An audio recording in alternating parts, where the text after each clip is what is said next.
because we have a very special session prepared for today, and it would be really cool to have more people joining. If you can, please support us DMing some people and reminding them about the event. Hello, Bianca. Good morning.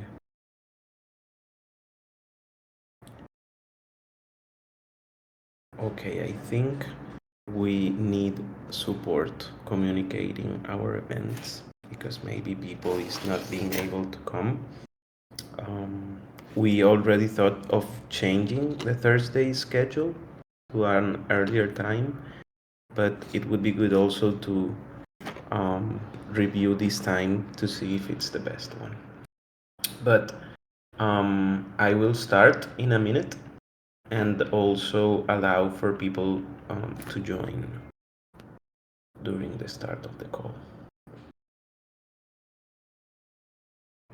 Also, if someone can start the event on the Discord server, it would be really cool because it says here upcoming event, but I think we can mark it as live so that people join us.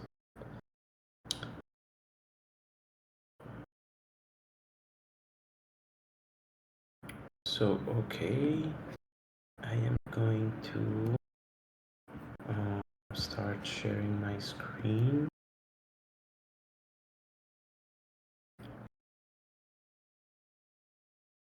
Okay.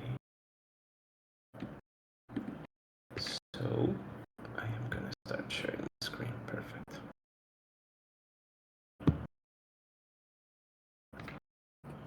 Okay. So I am gonna start my presentation today.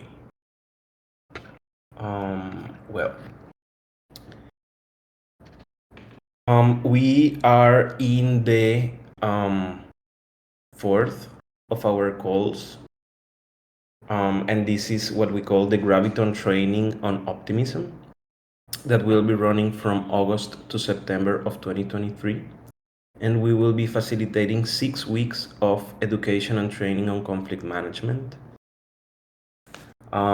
This is because we are following a proposal that we made to the Optimism Foundation through an RFP, where we are supporting the Code of Conduct awareness and enforcement through the development of competence in conflict management. The idea is that there is more people with skills in the community to deal with conflict so that conflict can be better processed by the organization. After this training, we will try to have a group of people that can gain experience and contribute to a solution design space where we will try to design a repertoire of alternatives to process conflict inside optimism before that they have to be administered by the foundation. So these first lessons are going to be very educational, but the last sessions are going to be more practical, and we would hope for the audience to work in a mirror board to design this solution space. After this training, we want people to be able to make an effort to be present and accessible to the community, to separate people from problems, to self-determinate from parties, to be able to promote empathy between conflicting parties, to adapt their mindset for tolerance to conflictive situations, to propose alternatives to deal with paradoxes, and to act according to institutional regulations, while also supporting the implementation of actions to frame unwanted behavior within rules and boundaries. The schedule that we are managing is that we're having 3 calls during the week, one on Tuesdays at 1 p.m. UTC, one on Thursdays that it's at 7 p.m. UTC. Thursdays and Fridays are the same content of the lesson, and Tuesdays and Thursdays are the same content, and Fridays It's also at 1 p.m. UTC, but we will have special guests that are mostly external people that will make an special session. So how can you participate on this? Please check the content related to each week on our free online course. Come to the live sessions and claim the POAPs. We have a free online course that you can follow, and most of the topics that we are covering are there, but we are here having it in a more in-depth and profound coverage of the topics. These are the 6 weeks that we will be having. Week 1 already passed, where we talked about the theory of conflict and trauma and decolonization. This second week, we're going to talk about mediation, communication, and conflict resolution in DAOs.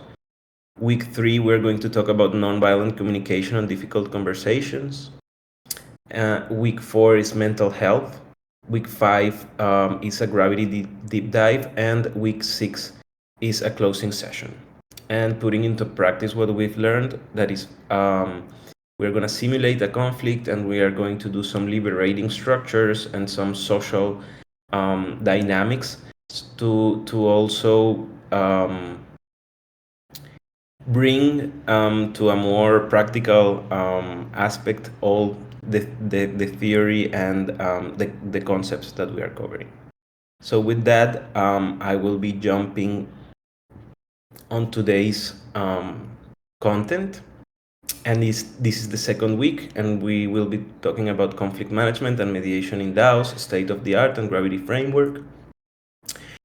When conflict arises in DAOs without managing processes, it's normal that we can see this happening.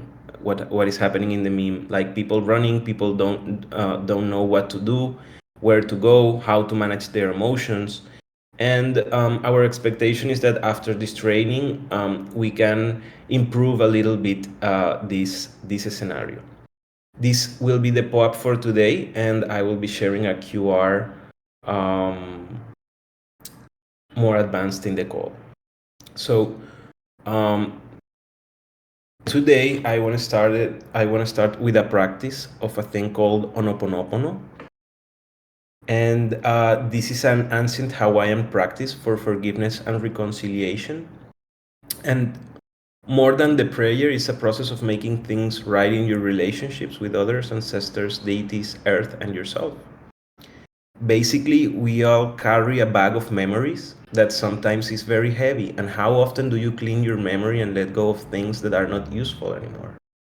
Like on our computers, on our technological devices, we are often like cleaning the memory so that the device can work better and doesn't have to be loaded with things that are not more useful. But sometimes we carry things from our childhood, we carry things from our past that can be heavy to carry them wherever we go, and we never ask ourselves, is this useful for me?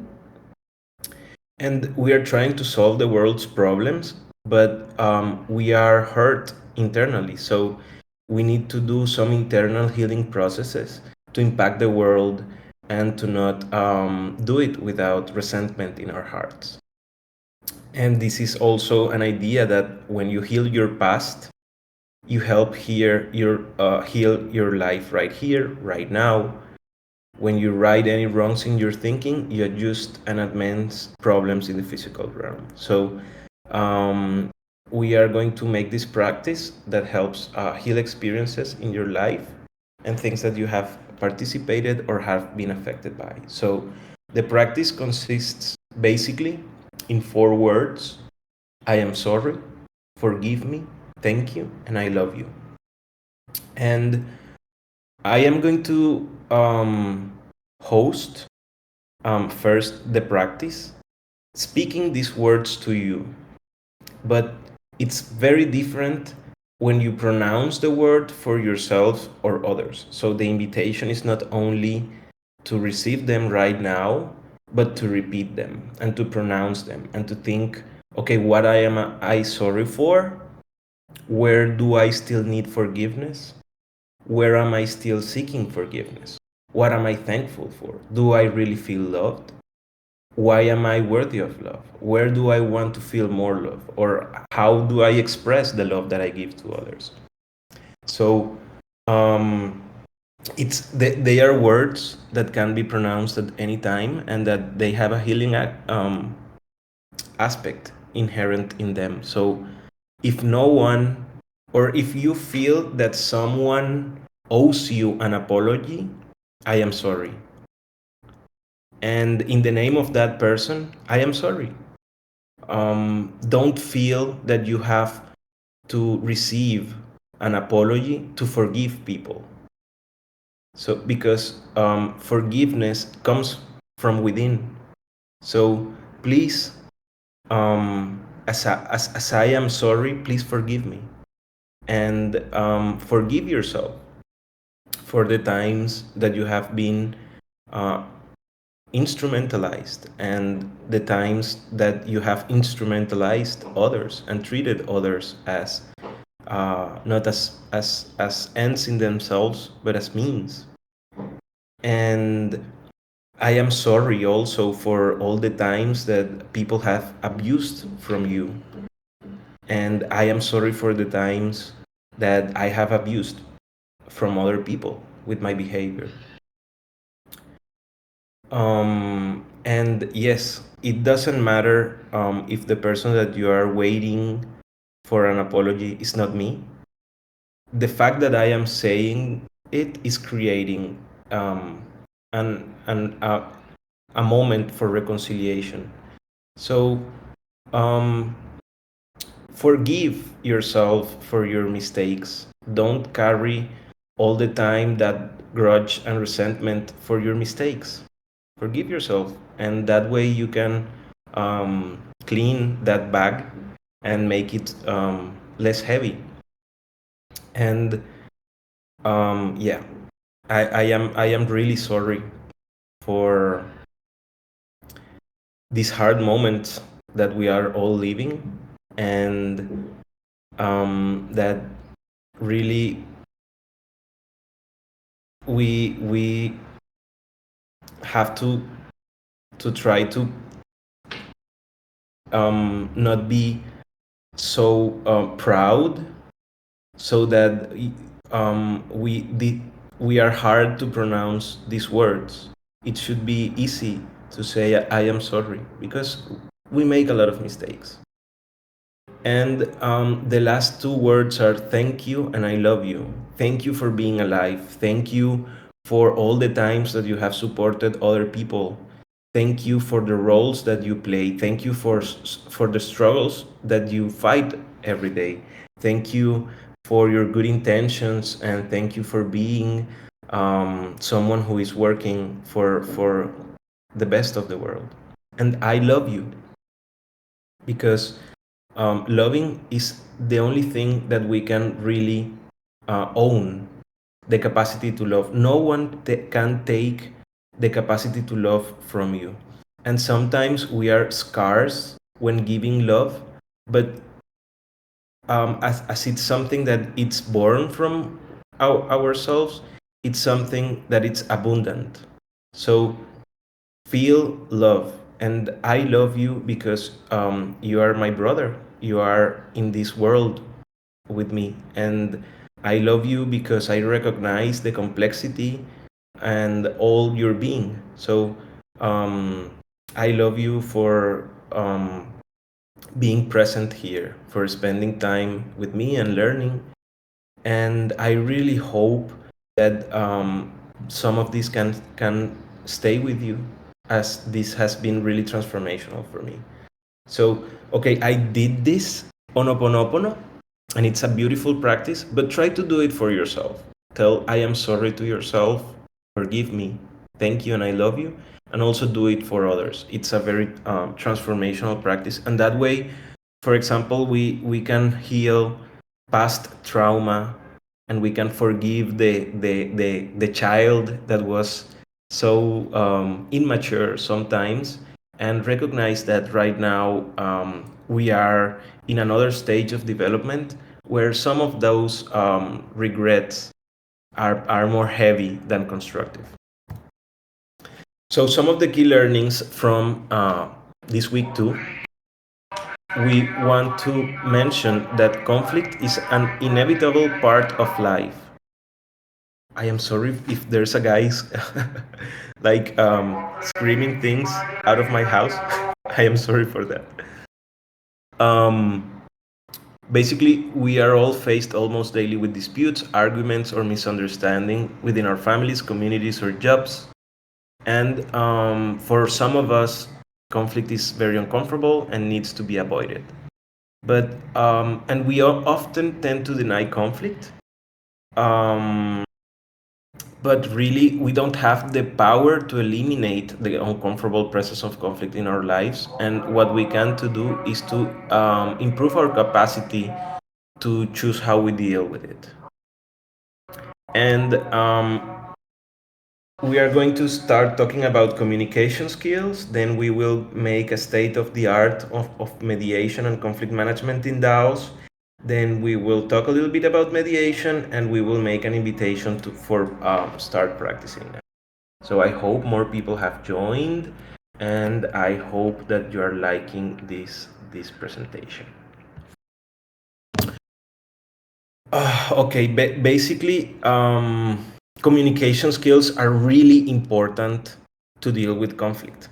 Sometimes we think that when we are in a conflict, the person that wins is the ones that says the last word, or the one who yells the more, or the one who gets angry more. So, like this meme, we are like, stop interrupting me while I am interrupting you. And really, to effectively communicate, we must realize that we are all different in the way that we perceive the world, and use this understanding as a guide to our communication with others.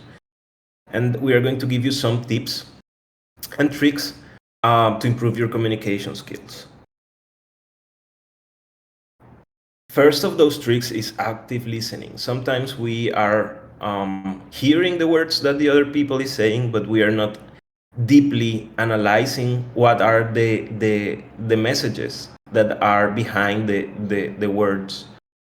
And we have to be present and attentive in a conversation. Sometimes we interrupt people, and sometimes people can say something, but the real intention or the real message is not really what they said. So sometimes we have to process through the noise.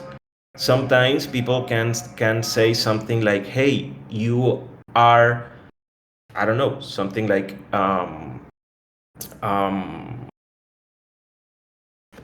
let's say an example like, you are stupid. When someone is telling you that you are stupid, you need to process through the noise, because really, when someone says that, they are making an abstraction of the whole reality, and like taking away all your humanity and all your capacity to change, and saying that you are something and that you will always be like that. But really, we are changing beings. So we have to process through the noise and really understand, okay, this person is feeling strong emotions, and something that I am doing is affecting them.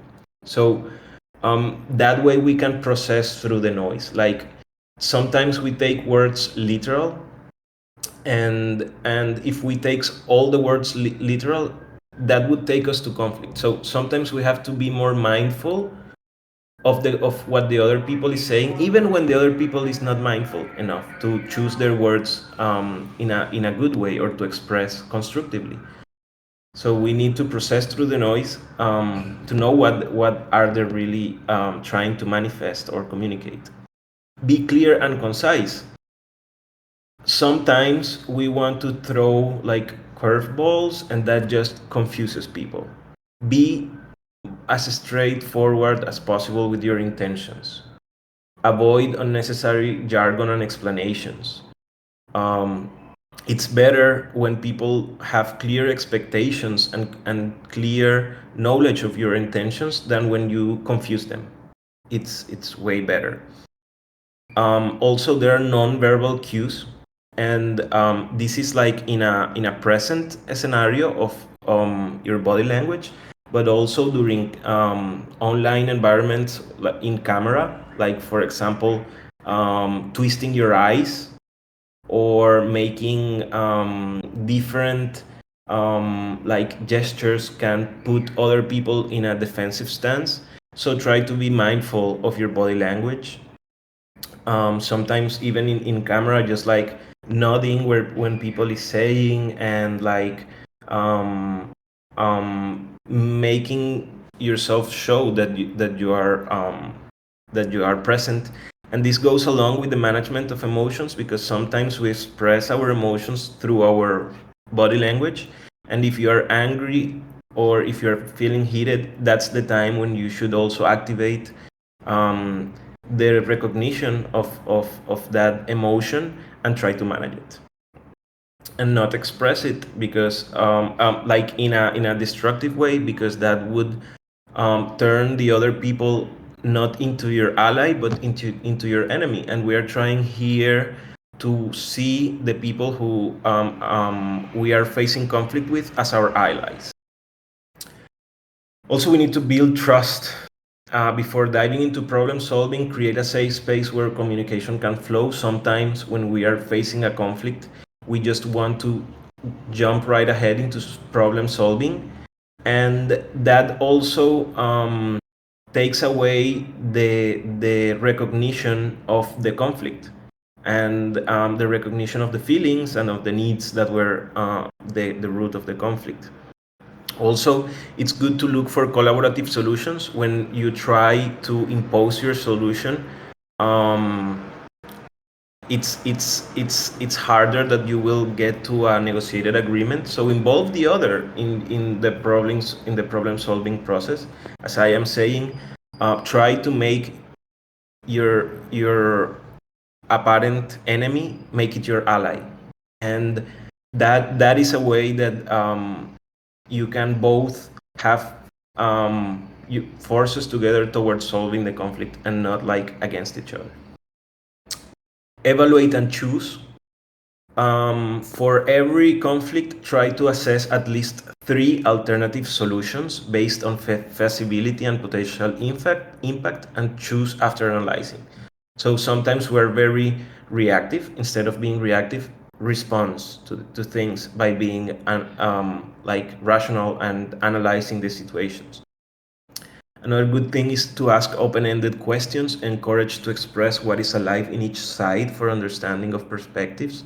Sometimes we think that we are right with our perspective, and recognizing the other's perspective, giving it value, is also very important to gather more information and to make more informed decisions, and also to build trust. Another key tip is having empathy. Imagine yourself in their position. What would you think or feel? And try to make a mindful choosing of words. Sometimes we may have good intentions, but we make a bad choosing of words. Sorry. And we end up, even when we had good intentions, we end up making the other person feel uncomfortable. Maybe we wanted to give a proactive idea, and instead of making our request in a mindful way, we end up insulting the other person. So if you want the other person to collaborate with you, it's best when you do it not as an order, or when you don't do it like using an antagonistic language with the other, but when you collaborate with them. So if you want to work with others, it's really important to make the others feel respected, and that there's empathy from you, and when you give it, you can also expect at some point to receive it. Also, don't assume, ask directly to clarify. That's something that we do all the time. Like, we see something happening and then we assume either a bad will from the other party, or we assume why did they do that, or we assume that they want it because they want power or something. And it's better to ask directly to clarify. This shows respect for their view and can help you better understand them. And also have a reflective response. Sometimes it's good to paraphrase what the other person says to show understanding, making sure that you are understanding them and that their feelings and needs are expressed. So these are some tips and tricks. And with this, I am gonna briefly mention this, what is nonviolent communication. That is a framework created by Marshall Rosenberg.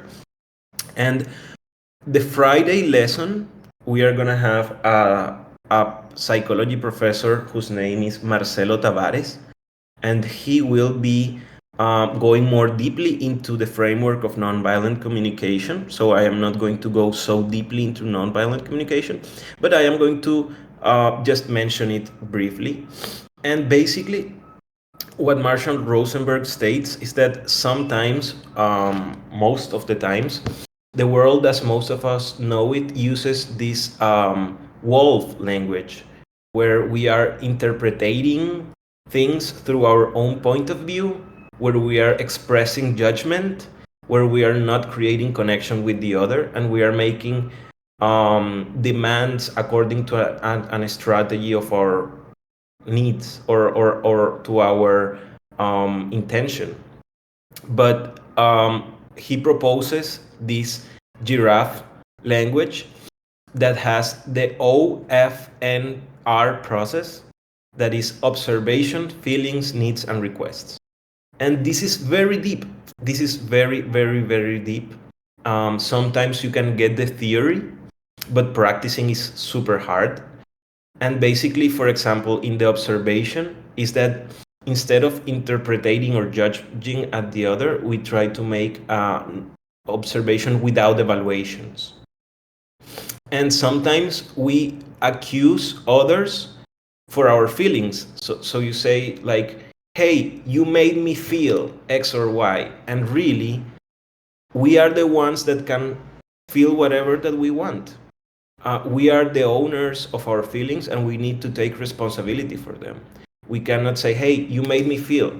No, I choose to feel because it's not like I feel because you. No, it's I feel because I take responsibility of my feelings. I am the one who is having the internal choosing to feel this like this. And that we also have universal needs, and we can connect that needs to the feelings. And with that, we can also make honest requests. And the difference between a demand and a request is where in a demand, you are making the other do something as if they were a mean. And a request is like something that would enrich life. And sometimes when people is trying to solve a conflict, they repeat and repeat and repeat again the triggering facts. So instead of putting into a request of what would enrich life or what would you need to feel better, we are always like, hey, that person did that to me, or I am feeling sad. So we are going over again and again on the conflict, and we are not being able to express what would we need to enrich our life and to transform that conflict. So Friday's session is going to be about nonviolent communication with Dr. Marcelo Tavares, and this is just a brief introduction to this amazing framework. If you want to read this book, it's amazing, Nonviolent Communication by Marshall Rosenberg. And okay, so with this of communication skills, we are going to enter into the art of negotiation. And negotiating is a delicate balance of strategy, psychology, and communication. Negotiation is not just about reaching an agreement, but ensuring that all parties feel involved and valued and understood. A successful negotiator don't just push their own agendas, they actively listen, empathize, and seek for win-win solutions. They read subtle cues, remain flexible yet firm, and understand that every negotiation is an opportunity for relationship building. So this is in any aspect of life. Mastering the art of negotiation paves the way for mutually beneficial outcomes and fosters an environment of trust. This is a quote from Sun Tzu that is, the greatest victory is that which requires no battle. And Sun Tzu wrote this book that it's the art of war, but it's really interesting because war is like conflict and violence, but he makes this like military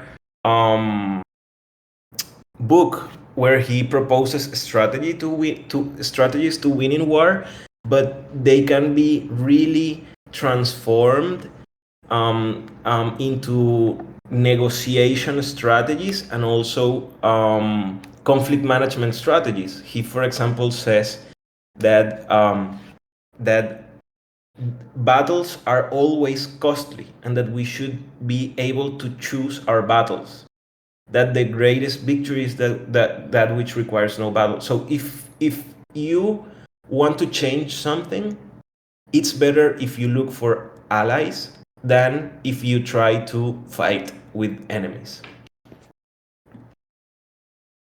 These are some negotiation strategies that can have that can be like categorized according to access, and it's as assertiveness and cooperativeness. And the assertiveness dimension promote our own needs and interests, little concern for relationships, and the cooperativeness dimension focuses on meeting other needs with high value of maintaining positive relationships. So here, if we are very low in assertive and very low in cooperation, we may want to avoid the conflict.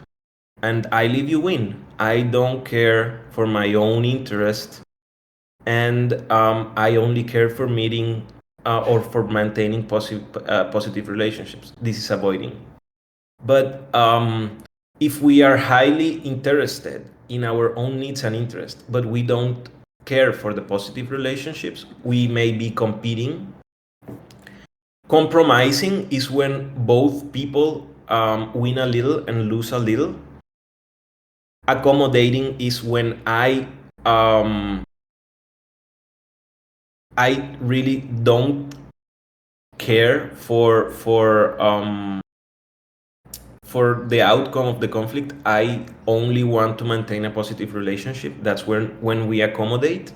And collaborating is when we are both interested in our own needs and also we are cooperating with the other for their needs. So here we can see in this simple axis how are different negotiation strategies, and sometimes it's good when you are about to enter into a conflict or when you are in a conflict, what would be your negotiation strategy here? Like, okay, maybe it would be too costly to collaborate. So in this case, would it be strategic to accommodate or to compromise?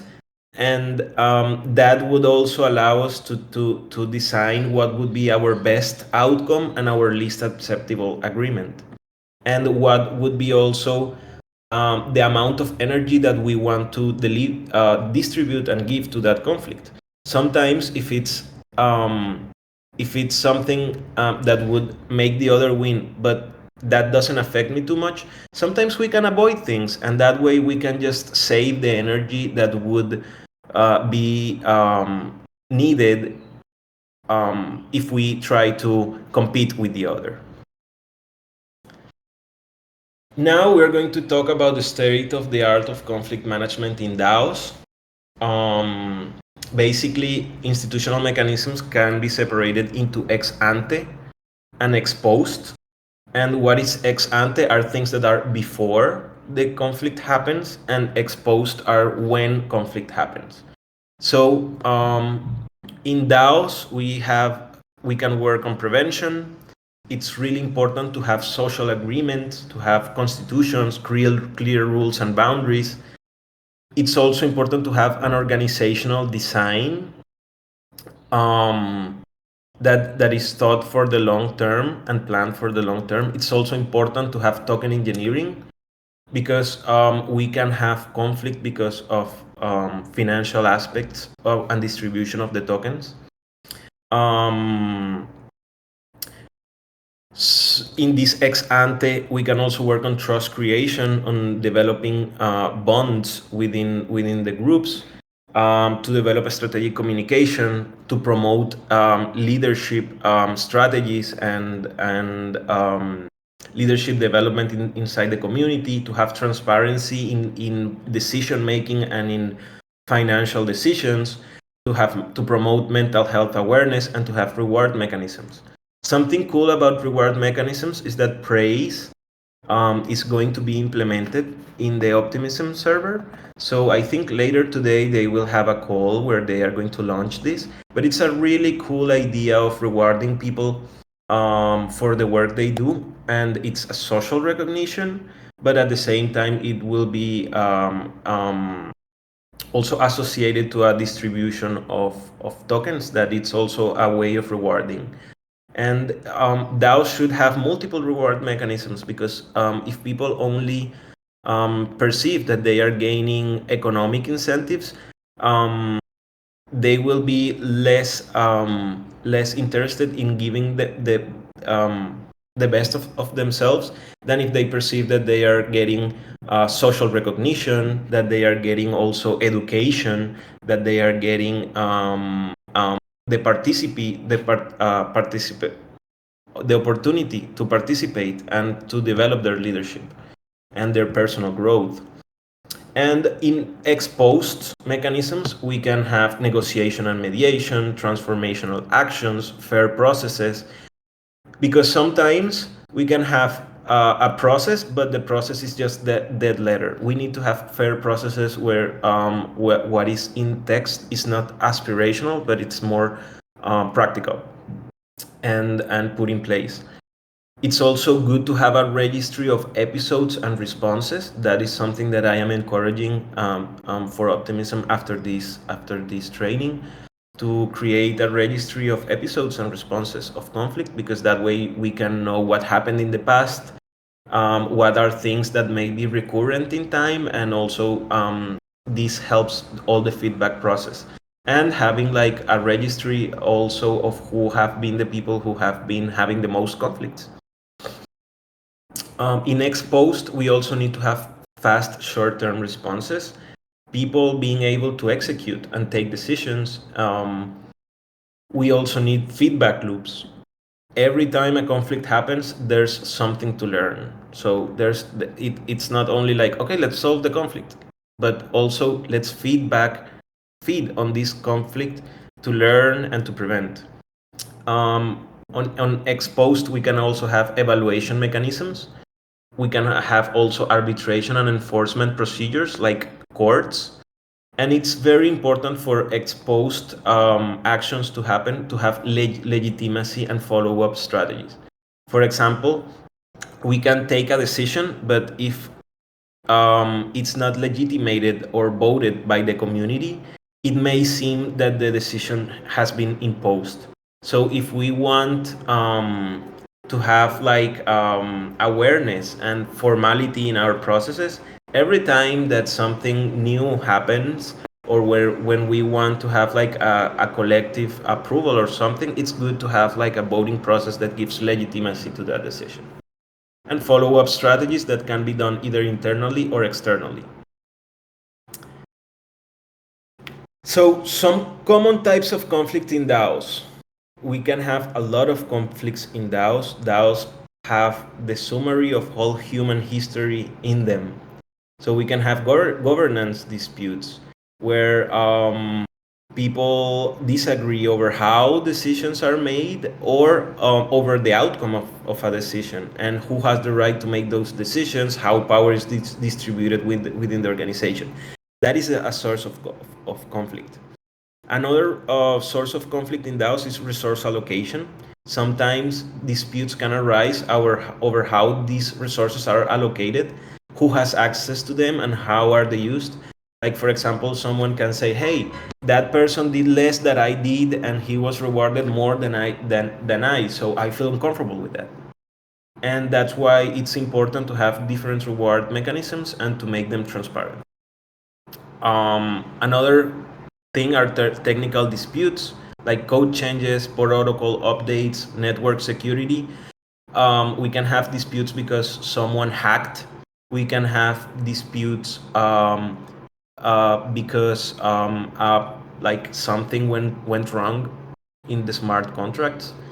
And that is a source of conflict, because then we need to have this reaction to correct the code. And also sometimes people then tend to play the blame game of like, hey, it was your fault, no, it was your fault, instead of assuming a shared response and a shared responsibility. So it's not like, hey, it's your fault, you were the one who was checking the code and this went wrong. It's more like, okay, we need to solve this, and we are all together in the situation. Another thing are community disputes, like, for example, communication, transparency, and participation.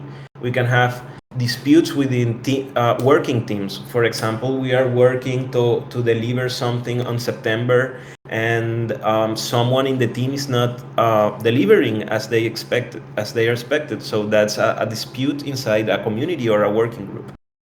We can have also legal disputes, and it can arise over issues so as intellectual property, liability, compliance with regulations, taxes, and even like DAO disputes can scale to legal conflict management mechanisms when as there are no like enforcement mechanisms for conflict management in DAOs. Like the legal realm is like when things cannot be solved in a decentralized way. Okay, we go to legal frameworks, and that this has happened really in the past. There have been DAOs who, for example, had a disagreement between some of their founders, and they couldn't agree, and then the community just fractioned, and then they had to go to a legal court to try to solve the outcome of the situation, and that's super hard. And also there's a lot of personality crashes, like people, and especially here in crypto, people tend to think that they know like it all, or that their point of view is not or doesn't have a technical deviation. And really, the best thing is to be humble, because like that's the other way that we can allow the other to also feel included and to listen to the other. Sometimes we tend to think that because we have a very specialized skill, yeah, maybe that puts us over the other, and that's not real. Like, we all have different types of intelligence, and sometimes the people who is very intelligent in a rational meaning, they may have low emotional intelligence. So yeah, we should try to avoid those personality things and these big egos in DAOs. And because we are here all experts, we are all here learning, we are all here and we all have a knowledge that we can bring to the space that no one else has. There can be many more other sources of conflict. We can have conflict, for example, because the token price went down. We can have conflict, for example, and when the bear market happens, like there's a lot of fire offs in decentralized communities, and there are many more things that can cause conflict inside organizations. And this is just an invitation for you to complete the list and to think of what other things can cause conflict in DAOs. Also, for example, cultural shocks, time zones. We can even have another type of conflict can be, for example, either sexual harassment or bad practices like gossiping. All these can happen in DAOs. DAOs have the complexity of whole human history inside of them. So now we have talked about mediation, but what we have talked about negotiation. But what is mediation? So basically, negotiation is when something that when the negotiation and it's a process that occurs directly between the disputants without an impartial third party involved. But mediation is a discussion and a negotiation that is facilitated by a third party that is not involved in the conflict. It's different from arbitration, where the third party decides how to resolve the conflict. So what we are trying to do here with this training is to foster mediation and negotiation skills, not arbitration. We don't want people to rule over the outcome of a dispute that involves other people. We want them to be able to facilitate and act as a third party that facilitates the communication and the looking for solutions, but without getting involved in the conflict. So we want to create neutral third parties who can assist disputants to talk about their conflict and negotiate the plan for resolving it. Mediators do not impose the settlement, and participation in the process is usually voluntarily. So when does some conflict needs mediation? It's always better to try to solve a conflict on first hand with negotiation, directly between the parties. But when do we scale a conflict to a mediation? When the people themselves are having trouble communicating.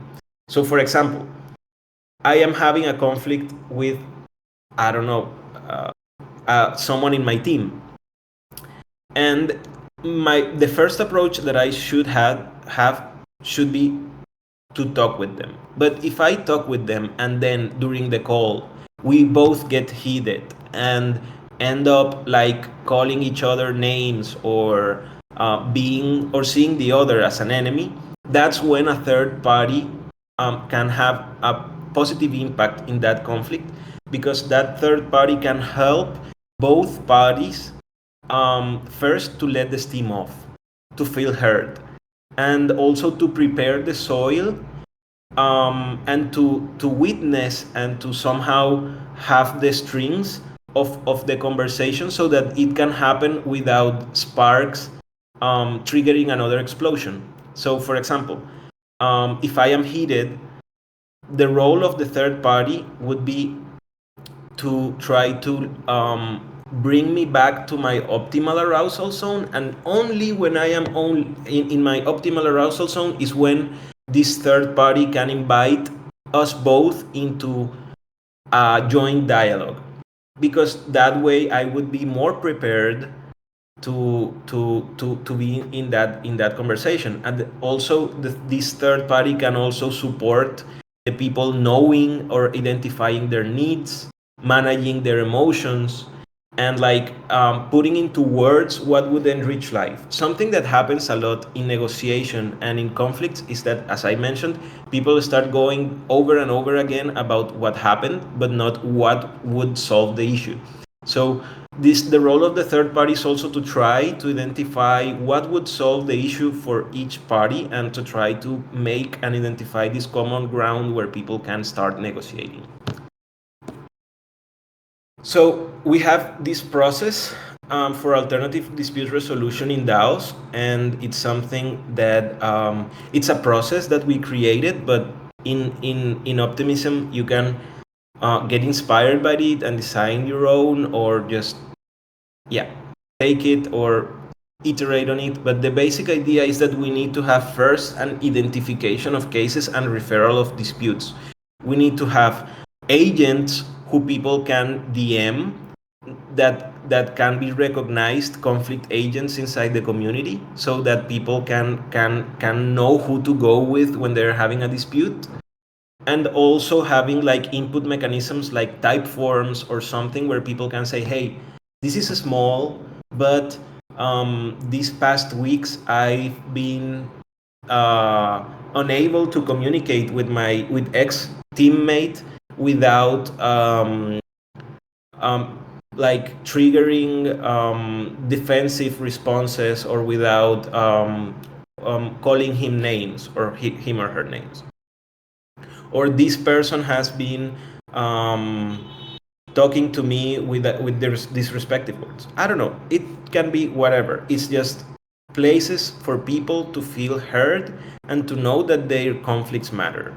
Because when people don't have where to put their conflicts, they feel either that their conflicts don't matter, or that they have to make it big so that they can be seen. The second step is the screening of disputes and invitation to attend a mediation. So we cannot like impose or enforce any solution. So to participate in a mediation process, it has to be with the goodwill of both parties. And what we do is to make a screening of the dispute. We make like, okay, what are the needs of each party? What are the feelings? What were the triggering facts? What are some concerns? How has been the communication? I am going to have a session on how to screen disputes, I think in week 5. So this of screening disputes, we have also a framework that is the people, problem, process, and possible solutions, 4 Ps, that allows you to screen a dispute. Sometimes like a dispute can be something very confusing, but through the analysis with the framework, you can identify the key parts of a dispute. And also when you have a better understanding of the dispute, you can also then be able to go through the next step, that is conducting the alternative dispute resolution and looking for possible solutions. That it's okay, you have already the parts more calm to talk. You have already an understanding of what does each party need, and they all have goodwill to attend a mediation. Then you can conduct the process and have a joint meeting where you keep a registry of the commitment that each one makes to create a possible solution. And it's also that's also important. Sometimes we solve conflict, but we don't have the registry. It's good to have the registry of things, because sometimes people say that they will do things and they end up not doing them. So the only way that you can say, hey, we did this and this person didn't comply to what they said, is if you keep a registry. If you keep like a memoir of a memory of the solution process, where you have like written what are the commitments of each parties. And then the last step is to have post-mediation administration and party responsibilities. Basically is to follow up that people is doing what they said that they would do, that there was an effective change. And if there was not, okay, we should start again either an escalation process, or try to come back to that person to know if they are aware that they are not following what they're committed to. And this is the hardest part. Like sometimes in a conflict resolution process, someone says, yeah, I will stop doing that unwanted behavior, and then they do it again. So it's important to have follow-up, to know if the things that we're committed to are happening, if they are not happening, if the people are in goodwill, if, for example, the conflict continues happening and then escalates, or if the conflict stopped.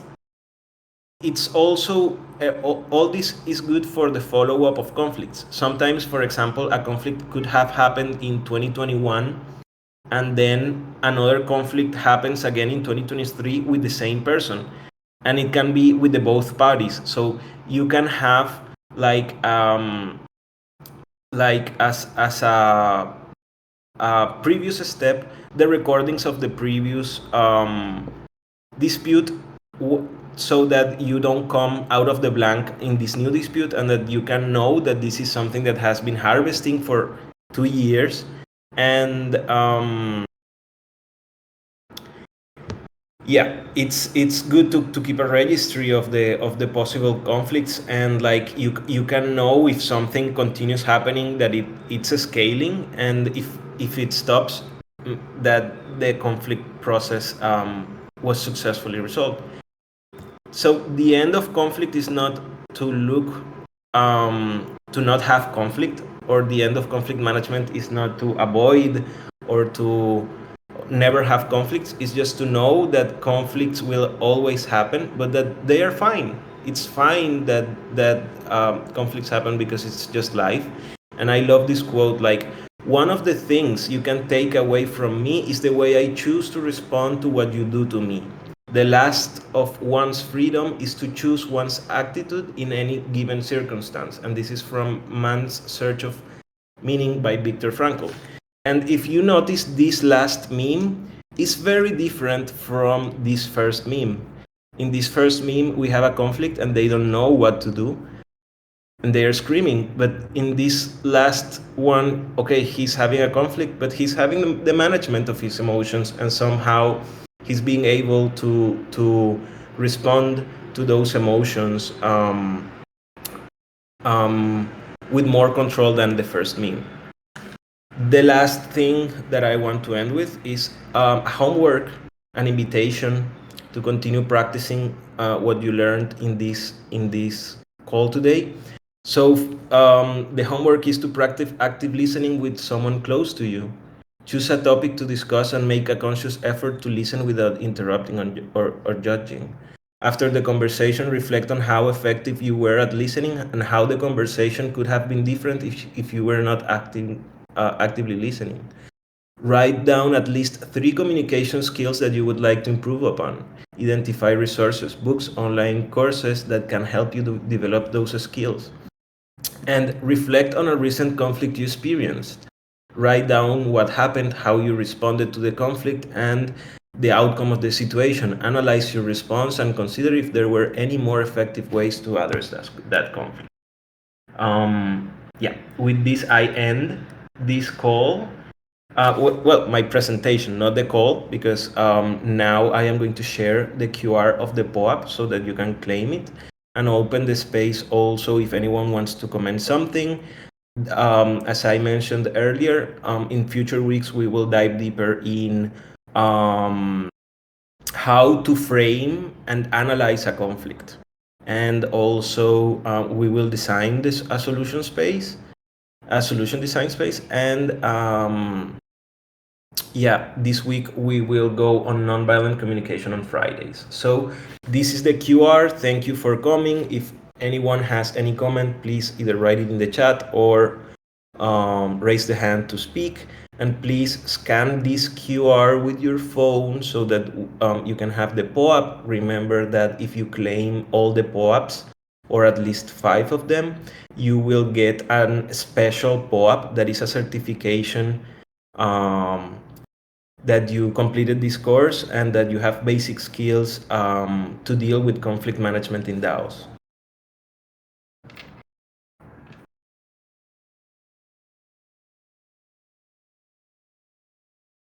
Any questions? Any comments?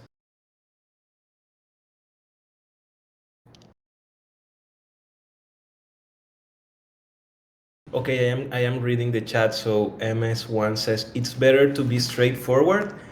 Well, being straightforward sometimes is understood as being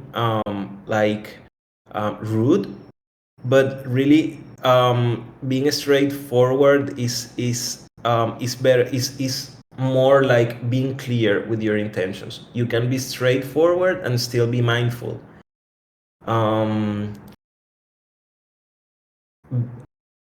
Being rude is even not being straightforward, because when you are rude to the other, you are not telling them what can they do to improve. When you are rude, you are telling them what did they do wrong. So if you are rude, you are saying, hey, you're stupid, or you did this wrong, but that other person is understanding, okay, so I did this wrong, but what would be your suggestion to make something better?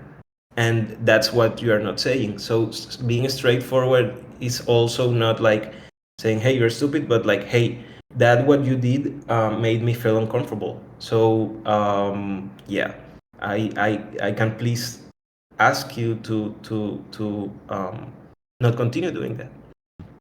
And yeah, I also see that Bianca replied the same, that we can be straightforward and still be empathic.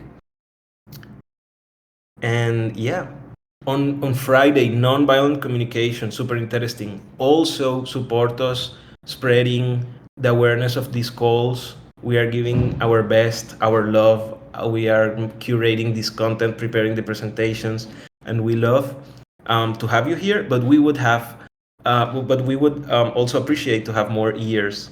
So yeah, thank you. I hope to see you here constantly, to know more about you. Please DM me, Nicola or Bianca, if you want to dive deeper, if you want to contribute to this project. Yeah, we are very open. We're very happy to be here in Optimism. So yeah,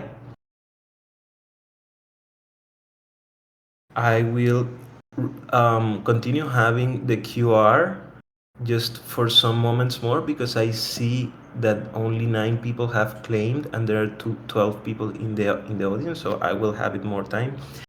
And if you came to last week's session and you don't have the bot, please DM me and I can send you the claim link. Next session will be on Thursday at 7 p.m. UTC, and then Friday with Doc Marcelo Tavares. So yes, thank you again, and now yeah, we can close this call.